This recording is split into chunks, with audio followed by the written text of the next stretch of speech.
how energy efficiency impacts sustainable building performance.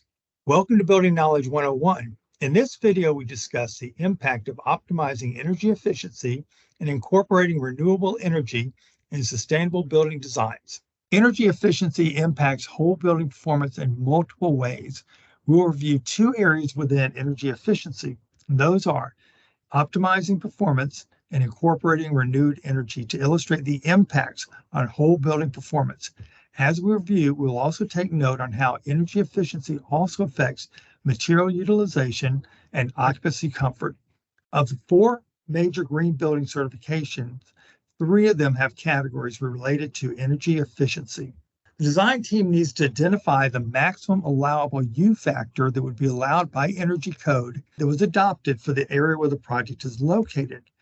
Based on that maximum allowable U factor, a baseline model is established as a starting point, and then improvement from that point will be measured. And in most cases, credit will be scored based on how much improvement above that base model the building winds up being. Incorporating renewable material is encouraged as it typically takes less energy to recycle material than it does to create new material. Also, the goal is reduction of waste material being sent to landfills. Of the four major green building certifications that we're looking at, three have categories related to energy efficiency. That is all we have time for in this video. If you'd like to watch more of our 101 video series, subscribe to our YouTube channel, Kawneer Company, Inc.